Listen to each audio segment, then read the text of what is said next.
started, I just wanted to make sure you guys are all aware of the reloadersnetwork.com, and you guys should sign up. If you're on YouTube and you want to be able to have a better connection with all the different reloaders and YouTube content creators for gun reloading and ammo, this is definitely the place for you. Great information, great resources, and really good connectivity with all the great content creators out there. Morning, YouTube. I told you that my last video that I was going to go ahead and start talking about casting and powder coating and gas checking the bullets, and I'm still going to go ahead and do those videos. I just wanted to take a moment to talk about powder coating, what my choices have been, some pros and cons, and what I found that works for me, what I found that doesn't work for me, and what just kind of works for me. And I'll explain what I mean by that. So here you see an example of some powder coated 30 caliber bullets that have also been gas checked, and I'm using this powder coat called Mirror Green. Over there you see some powder coated Harbor Freight red bullets, and I'm going to talk about those extensively. And next to it is some 22 caliber 224s that are also powder coated in Mirror Green from Eastwood. I'm sorry, by Powder by the Pound. And they're gas checked with the beautiful little coppers gas checks as well. Next you'll see some cast 30 calibers that are raw lead. Essentially I think they're like 24 BHN after they've been cast. And next to it you'll see a jar full of 224 cast lead bullets as well. Then we're going to get into Mirror Green and talk about Mirror Green and Powder by the Pound, Eastwood powders, versus the inexpensive powder coating from Harbor Freight, which has a place. Next to it you see some copper jacketed rounds, and we'll talk about the benefits, pros and cons of copper jacketed versus powder coating. This little towel, you'll see I set up some bullets here that I've powder coated, and some I've gas checked, some I haven't yet, because I wanted to show you a number of things. You can also see a 223 round over there, the smaller one here. I'll show you. This is a 223 with regular powder coated bullet placed into it. I didn't put any powder or primer on it yet. I didn't want to show a live round here. And then you'll see a 30 caliber bullet that I cast inside of a 308 case. And again, that's not a finished bullet. That's just placed in there for the port of this video. This is the 223. Actually, they're 224. AR-15 bullets. They're quite nice. I'm just going to go ahead and grab one and show it to you. Hopefully you can view and see what they are. The powder coating is just absolutely gorgeous. Nice, smooth, it's thin. I've got a beautiful little gas check mounted on the bottom to deal with the gases that come out of the barrel and would encounter the bottom of the bullet and might melt the lead. So I use gas checks so that the gas are kept in check. Again, the powder coating is beautiful.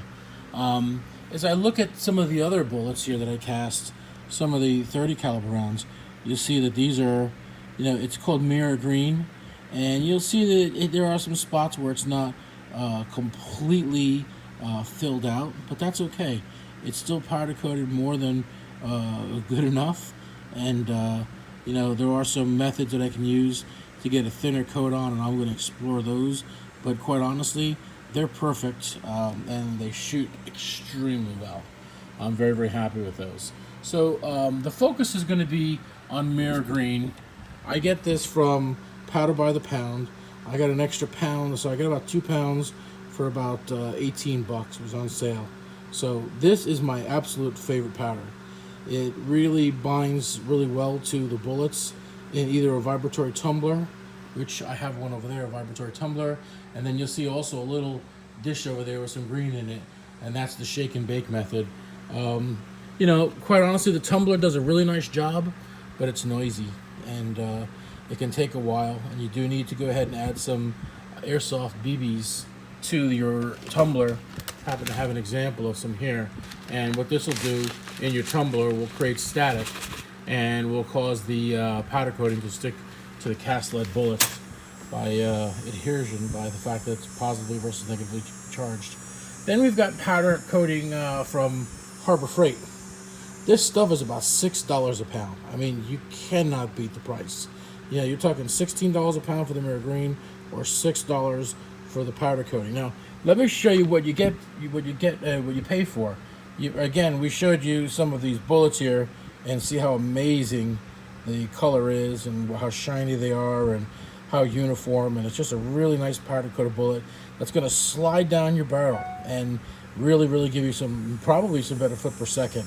That's a little bit of a debate for some people, but I have noticed about 150 foot per second difference. And I think that's about the fact that this cast lead bullet with the powder coating essentially expands when the heat goes behind it, and it arbitrates, if I'm saying that correctly, and connects to the grooves in your barrel, and it starts to spin a lot quicker. And of course, the more time that it takes to essentially arbitrate inside of your barrel and start the spin process early, the faster the bullet comes out and the more accurate the spin would be. It's different than if you're using a copper jacketed bullet, because it doesn't expand as much as a cast bullet would within the barrel. So there's some definite advantages. We powder coat because we don't want to have any type of lead fouling of our barrel, because then we have to clean it, and it's a real pain in the butt, and there's a buildup. That's why most people shoot jacketed bullets. But again, nothing wrong with shooting jacketed bullets, but I would invite you to understand that this, and if I buy them in bulk, is 7 cents a piece, and these two together are essentially 2 cents a piece. So I'm paying a penny a bullet versus 7 cents a bullet. If I didn't gas check them, then I'm making these 223 bullets for 2 for a penny, even with the powder coating, which is just crazy. So again, 7 cents if I buy these in bulk of 1,000, and these are costing me 2 for a penny. So you can clearly see the value there. All right, with that said, I want to talk about Harbor Freight. I'm going to show you a close-up of the Harbor Freight. And you can look at it, and you're going to see that it is okay. It will work. It will shoot. But it is not necessarily the greatest looking powder coat. You can see lots of textural issues. You can see that there's some spots that are not perfectly covered. So why did I go out and buy, 4 Harbor Freight, 4 pounds of Harbor Freight powder? Well, while I like the Mira Green and it makes gorgeous bullets and they look fantastic and everybody remarks on how good they look, nobody would ever say that about my Harbor Freight bullets. They're just not in the same league as far as how they look, but they shoot fine. So it's a really good for plinking, and it's a really good shit hits the fan type of round. So in a pinch where I couldn't get any powders, and we've got a scenario where I have to be able to make bullets, whatever that scenario might be, we always have to be prepared for all sorts of scenarios. The powder coating from Harbor Freight would do a good enough job.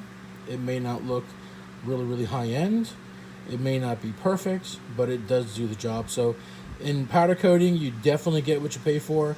And the best powder that I've seen so far is the Eastwood Ford Light Blue, Ford Dark Blue, and this Mira Green from Powder by the Pound is absolutely spectacular.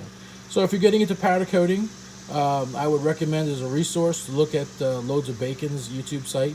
He's got some great videos on there. He's done a bunch of testing on different powders. And if you get a chance to go down to the Reloaders Network, you can see some examples of other people's powder coating and see some different powders.